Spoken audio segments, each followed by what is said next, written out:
Hello and welcome to a new video series that I'm going to be calling Questions and Banswers, where you guys ask the questions and I provide the banswers. So feel free to leave some of your burning questions in the comments below and you might see them answered in a future episode. Hope you enjoy and let me know what you think. In the Meet Your Match update, I voted for the Pyro, and the reasons for that were that I thought that the Pyro was a much more deserving class of an update right now. It's a much more, I feel, broken class. They're both kind of one-dimensional. You know, the Pyro is kind of reduced to kind of just this air blasting playstyle, and Heavy is just a turret, essentially. So they're both pretty one-dimensional, but Pyro just has way more frustrating and broken aspects to it, like the air blast and the flame registration and all that kind of stuff, and I felt like it needed to happen first. I would actually love to see some huge changes to the Pyro to make it a generalist class on the same level as a scout or a soldier or a demo man, instead of just being a utility class to kind of annoy the enemy team and like block Ubers and stuff with air blast. I'd like to see Pyro be able to take one-on-ones in like open areas and be able to have the mobility to keep up with the rest of their team and, you know, just be a more well-rounded and more DM-oriented class. I think it'd be really fun. There's a lot of potential there. If TF2 had more generalists, you'd obviously start seeing different team compositions, and I think that that could be interesting. You know, for a lot of my TF2 career, you know, I was in the mindset that things are fine the way they are, and while it does play fine to have just the two scouts, two soldiers, demo, and medic, I think that it's time to shake it up, you know? I'm ready for some change, and so I think it would be cool to have a Pyro instead of a soldier, say. You know, maybe you'd even see teams with multiple Pyros, or someday maybe multiple Heavies. I'm not saying Heavy right now should be like a core part of every team, but I think that changing the classes in such a way where it could still be as fun and as interesting as it is in our current Sixes meta with those classes incorporated would be good. And I don't think it's impossible. It would just take some major changes. So the Pyro update will really show us whether that is something we should expect to happen. Because if the changes aren't significant enough, then it may never happen. So Valve's issues with Pyro could be completely different than mine, and that's one thing that I'm still kind of nervous about. But it seems that there is some overlap. You know, they put out an initial announcement that they were going to be working on the Pyro, and they hinted at a few different things that they were going to be working on.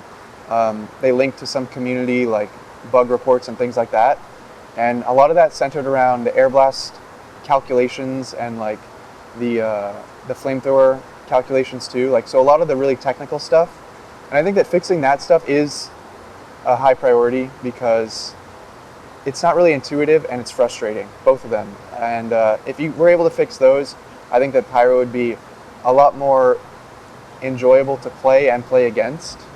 But I think that they also realize that the class is fairly one-dimensional, and I think that pushing it beyond that, you know, expanding the Pyro in some ways and maybe reducing it in other ways so that it approaches that generalist sort of role would be something they're interested in, but I can't know for sure. I've certainly tried to suggest things like that to them, so maybe some of it's stuck and maybe there will be some steps in that direction.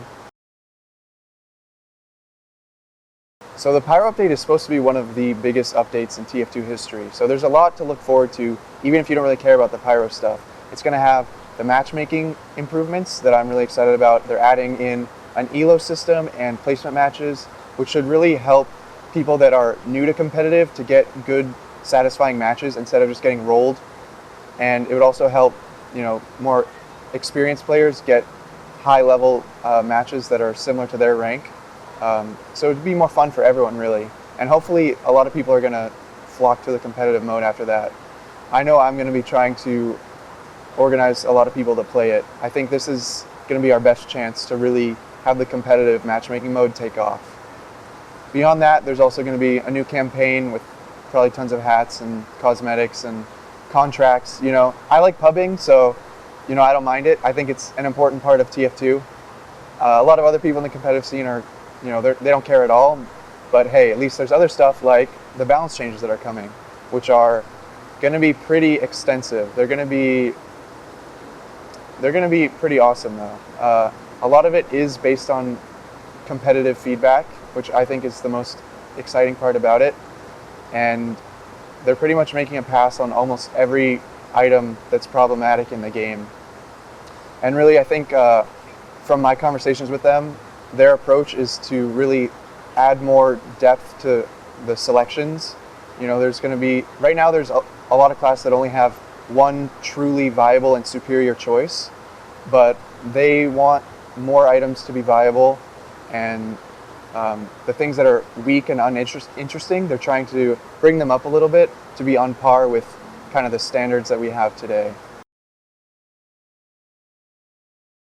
With Valve moving in the competitive direction for TF2, adding in matchmaking and balancing things for competitive, there are definitely a lot of people that only like casual TF2, they just like pubbing, and they fear that the game that they love is in danger because all the silly casual stuff is going to be removed.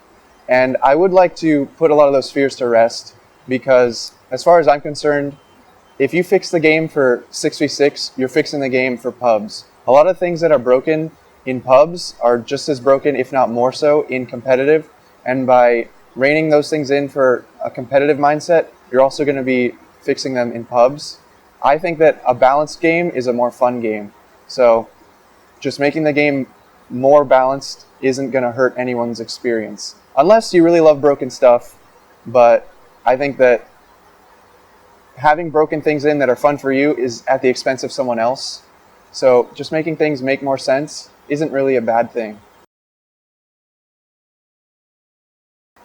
A lot of the balance changes that are coming in the Pyro update are going to be based on competitive feedback.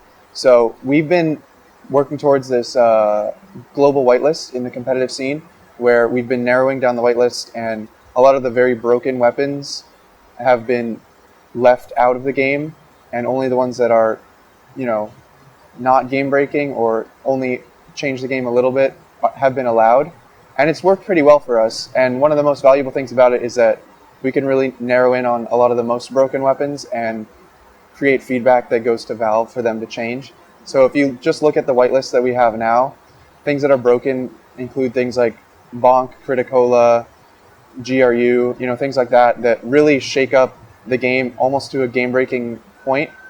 And those are the items that I think are going to get a lot of attention in this update, making it so that they are not so game-breaking anymore. They have more trade-offs, there's more risk versus reward, and more of a focus on still having skill involved in using unlocks. I think that the Pyro update is honestly the most important update of all time, just because of where we are in TF2's lifespan and the way that the community feels about TF2 and Valve at this point. A lot of people are pretty upset and jaded about the way that Meet Your Match went. They were hoping that it would be the update. I was too, that competitive would really take off, that Valve would really be more hands-on and all that stuff. But here we are almost a year later, and the people that have still been holding out hope are kind of on their last threads right now. And this update really needs to be the one, I think, to convince them that TF2 is not going anywhere, that the game is going to be moving in the right direction, and Valve is going to step up and deliver the things that they should have done before and make TF2 great again, as they say. Valve is obviously interested in competitive TF2. They added in the matchmaking mode, and they've been trying to communicate with people from the competitive scene, myself included, obviously, and they really want to understand the competitive scene. They're still taking it slow, just trying to understand things and see how they can work their way in and kind of work with the community without erasing everything that we have completely, but just kind of working with us and making compromises here and there.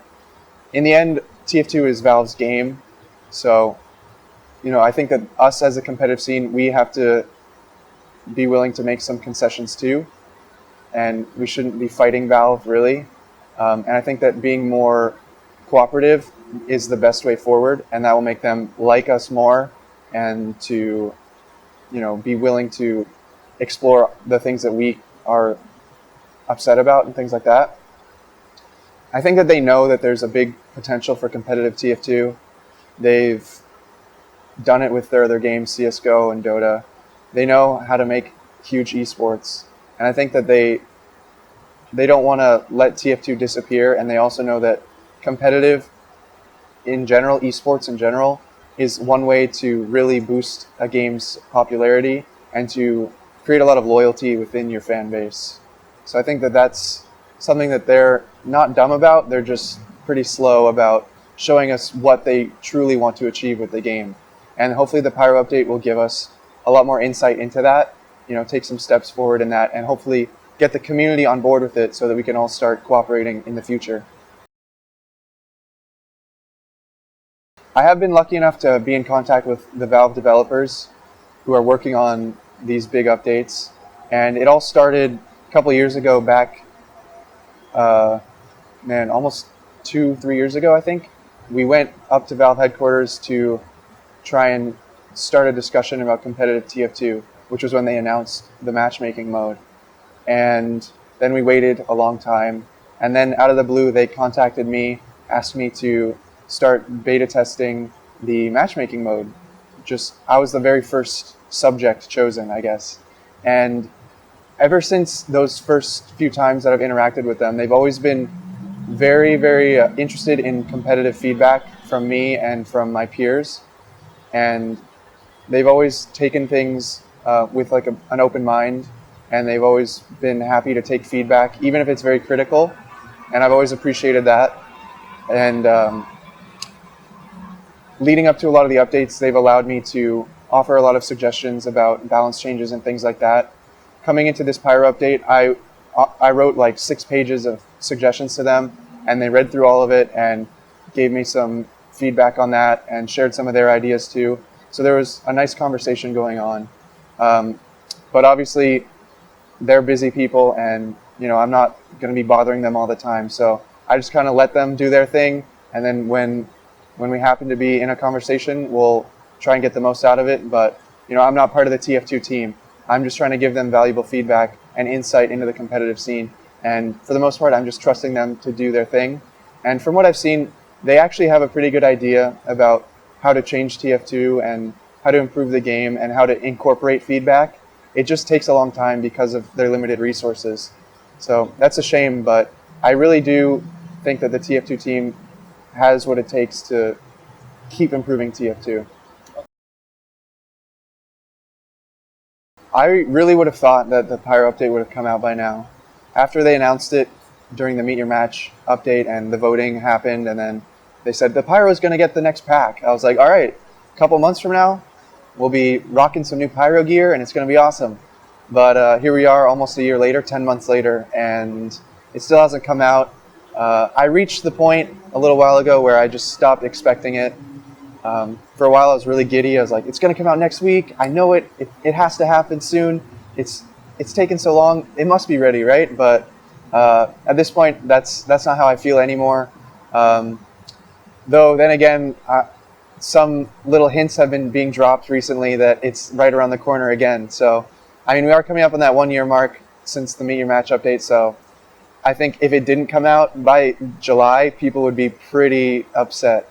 So, yeah, the reason it's taken so long, I guess, is, I mean, you can just chalk it up to their limited resources, small developer team and all that. But if I had to think of a real concrete reason why, I could only speculate really, because I think they've had a good idea about the balance changes they want to make for many months now. So it could be that they were putting the final touches on the campaign and the jungle stuff, or they were trying to figure out the logistics behind the Pyro changes. I can't really know, but whatever it is, it's taken a long time, so I hope that they give us a complete finished product, because they admitted a lot of times that they made some mistakes with Meet Your Match, that there were a lot of things that got through that weren't quite finished, or weren't at the standard that it should have been. And I think that they're trying to avoid that again at all costs. So they're really sticking to the Valve tradition of release it when it's ready and don't rush anything. So I think it's gonna be good and worth the wait.